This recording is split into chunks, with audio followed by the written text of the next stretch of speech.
지금 대한민국의 최대 리스크는 단연 민주당 이재명 세력입니다. 이재명 단 한 사람의 정치적 안위와 대한민국의 미래를 맞바꾸려고 하는 민주당의 방탄 정치는 그 자체로 국민적 탄핵의 대상이 될 것입니다. 대한민국이 위기에 직면했습니다. 미국 트럼프 행정부 출범 이후 관세 압박에 이어 미국이 한국을 민간국가 및 기타 지정국가 목록에 지정한 것으로 알려지고 미국 국방부 장관이 방한 일정을 검토하다가 취소하는 등 외교안보 위기 상황이 중첩되고 있습니다. 문제는 결국 정치적 혼란에서 비롯된 것입니다. 민주당은 북한, 중국, 러시아를 적대시했다는 미국과 서방 세계가 경악할 만한 사유를 들어 윤석열 대통령을 탄핵했습니다. 곧이어 주미대사 출신 대통령 권한대행 한덕수 총리까지 탄핵하였습니다. 국방부 장관도 공석이 이어지고 있습니다.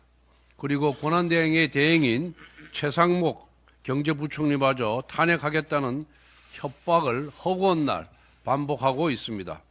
거대 야당의 탄핵 폭주로 인해 우리 정부 인사는 언제 어디서 언제 누가 직무정지를 당할지 모르는 상황입니다.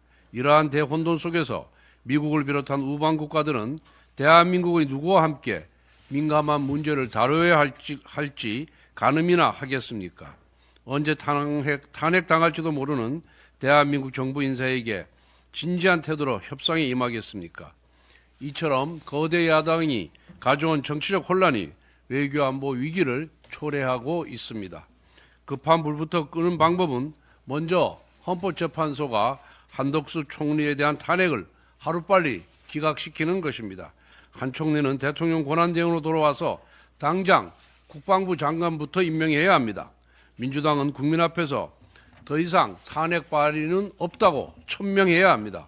그런데 민주당의 행보는 정반대입니다. 엄중한 경제외교 현실에는 일말의 관심도 없이 우리 안보와 산업에 직결된 형법상 간첩죄 개정안은 꾸준히 발목 잡고 있고 반도체 특별법은 주 52시간제 예외와 같은 핵심 사안을 삭제해버린 채 패스트 트랙을 악용하여 1년 넘게 묵혀버리려고 합니다.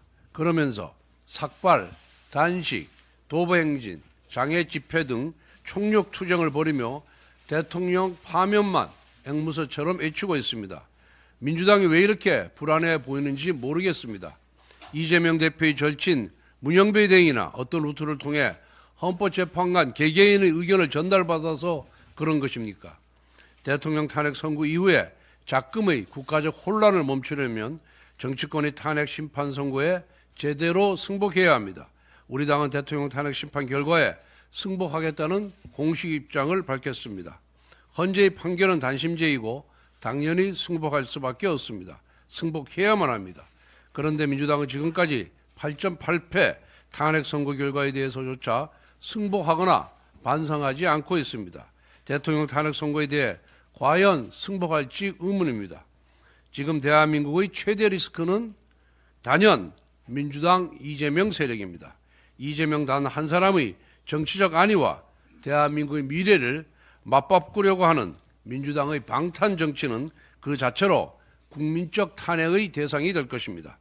현재 이재명 대표는 8개 사건에서 12개 혐의로 5곳의 재판부에서 재판을 받고 있습니다. 이제 이재명 대표도 사법부 겁박은 그만두고 본인에 대한 판결을 겸허하게 수용하겠다는 뜻부터 온 국민 앞에 약속해야 합니다. 지난 14일 민주당은 국민의힘과 정부가 제시했던 소득 대체율 43% 안을 수용하겠다는 입장을 밝혔습니다. 정부안 제출 6개월 만이고 국민의힘이 특위 구성을 전제로 모수개혁 우선 처리에 동의한 지 한 달여 만입니다. 비록 늦었지만 다행스러운 결정입니다. 그러나 여기에서 멈출 수가 없습니다. 이번 모수개혁만으로는 국민연금 고갈 시점을 겨우 8년 늦출 뿐입니다. 국민연금은 지금도 하루 885억 원, 연간 32조 원씩 적자가 쌓이고 있습니다. 미래 세대를 향한 빚 폭탄 해체에 정치적 유불리를 따지며 머뭇거릴 시간이 없습니다. 모수합의란 첫걸음을 떼었으니 이제 연금특위 구성과 구조개혁이라는 두 번째 걸음을 내디뎌야 합니다. 그런데 민주당은 특히 특위 구성에서 합의 처리라는 최소한의 원칙조차 거부하며 논의를 지연시키고 있습니다. 그동안 단 한 번도 여야 합의 없이 연금개혁이 이루어진 적이 없었습니다. 그것이 바로 국민의 신뢰를 얻기 위한 최소한의 절차였기 때문입니다. 민주당의 연금특위 구성 지연은 결국 이재명 대표의 책임으로 귀결됩니다. 지난 금요일 민주당은 모수개혁 합의가 이재명 당대표의 지시로 이루어졌다고 밝혔습니다. 그렇다면 연금특위 구성이 지연되는 이유 역시 이 대표의 결정 때문임을 의미합니다. 이재명 대표가 연금개혁의 진정성이 있다면 합의 처리라는 상식적인 원칙을 거부할 이유가 전혀 없습니다. 오늘이라도 정략적 계산을 내려놓고 연금특위 구성에 즉각 나설 것을 촉구합니다. 국민의힘은 합의와 협치를 바탕으로 지속 가능한 연금개혁을 이루기 위해 끝까지 책임을 다하겠습니다.